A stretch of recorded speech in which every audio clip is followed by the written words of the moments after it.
I'm Amy from Doodle Dog Designs, and today I'm going to be talking punch needle. One of the questions I hear most often from fellow punch needlers is what to do with the projects once they finish punching them. After working hard to create amazing punch needle projects, it's disappointing to just let it sit there and gather dust on the craft table. So let's dust off some of your old punch needle projects and try some new ideas for finishing them. The first thing I have here is a pillow.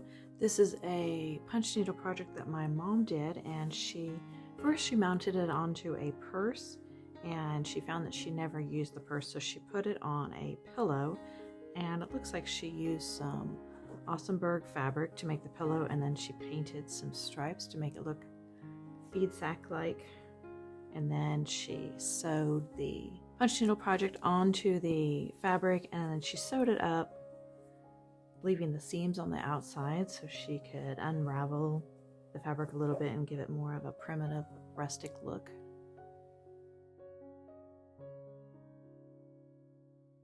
The next thing you might do is make a bowl filler. This is one of my favorite things to do with punch needle projects. They're just little mini stuffed pillows that you can tuck into a bowl, or you could tuck it into a basket, or whatever you want to put them in. They're just nice little decorations to add to something. I have many bowl filler patterns. You can check them out in my Etsy shop.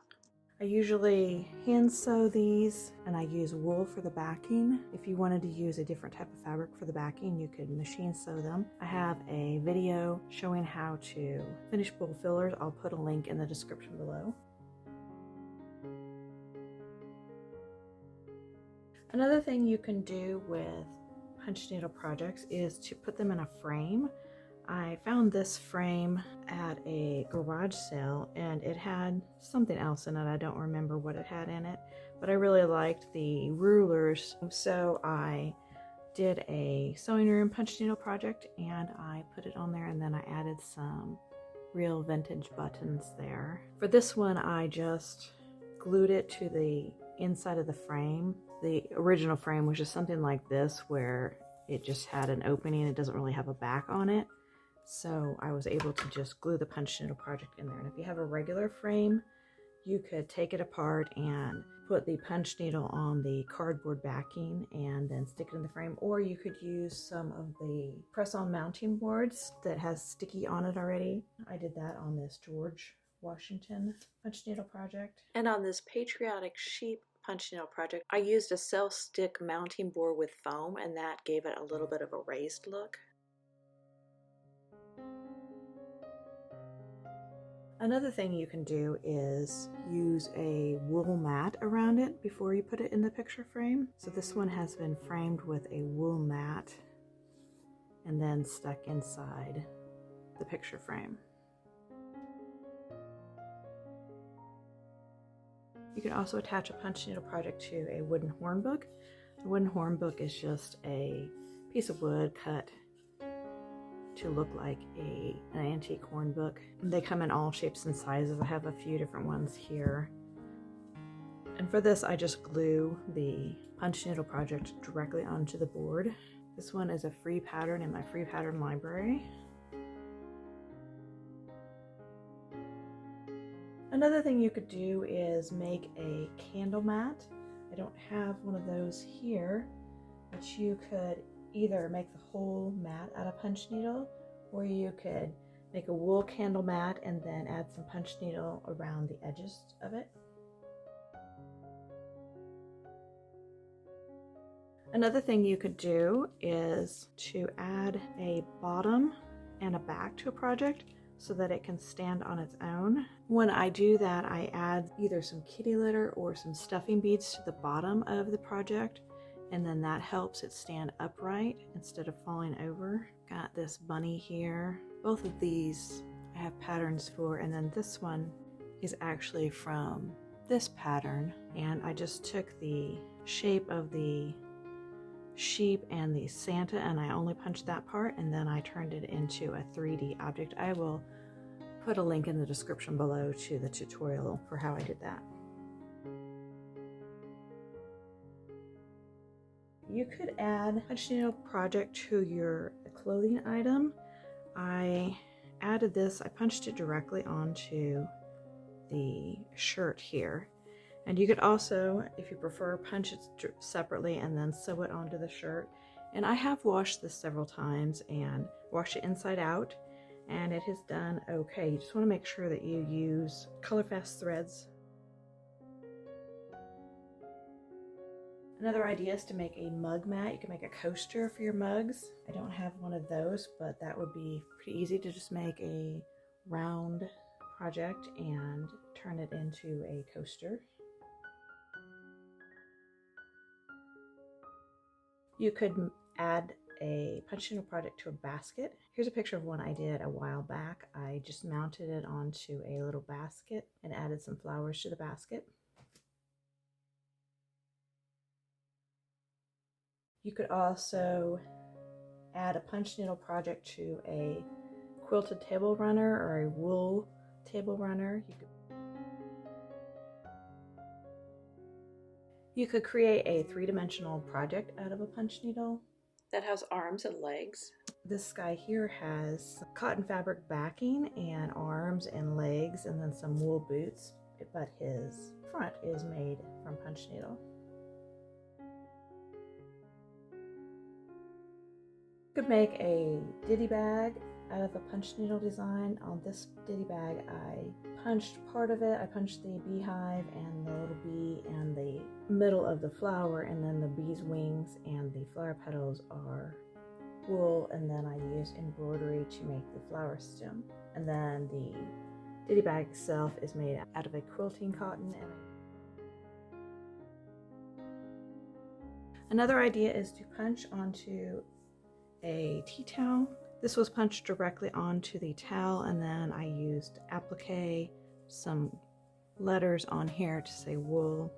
This is a fun decoration. It is not used for drying dishes or anything. It's just a decoration to hang in the kitchen. You could make a pin to wear on your coat. I got a couple here. This one's got a ribbon that's been whip stitched around to give it kind of a ruffly look, and then it's backed with some wool. And this one is backed with wool, and it also has some cardboard inside in the middle, kind of like I finish ornaments, and that gives it a little bit of substance so it doesn't get floppy. And then he's got some 3D buttons here, some real vintage buttons, and some wool arms, and then some curled ribbon legs.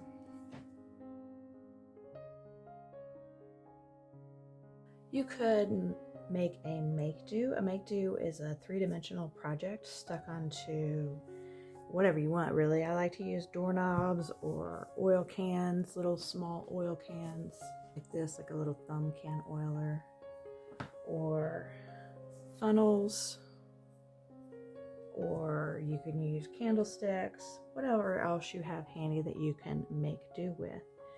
So I will just punch whatever project I want, and then I put a backing on it, and I leave an opening at the bottom for stuffing, and then for kind of stuffing it into the hole. This one here is just a crow. Here's a turkey, and you can see here how I just left a hole, and then I can just slide him on there, and you could make a stocking. I made this one open so you could really use it for stuff something in there. It's very small, but you could definitely put some treats in there, and it's got a wool backing and a cotton fabric lining.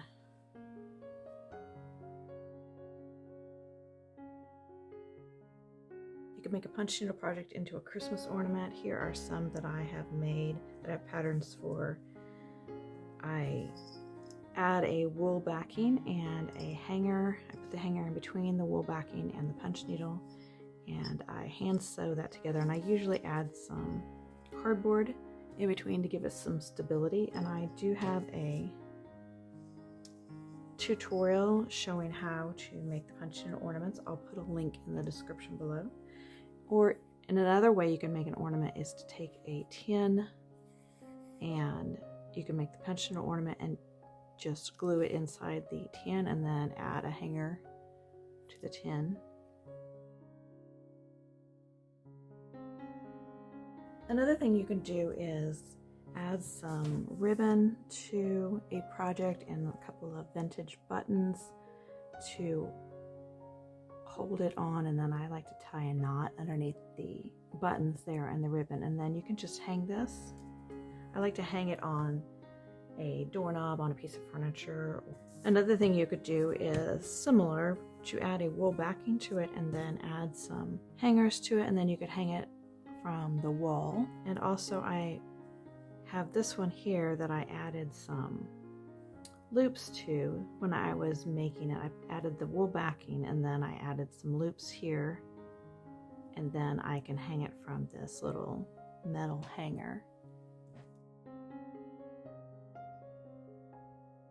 You could make a tree skirt for your Christmas tree or Easter tree. This one has a sheep that was punched and then sewn on, and then the tree and the legs are made out of wool. So it's actually made of wool and backed with wool, but you could use a nice quilting cotton or whatever matches your decor.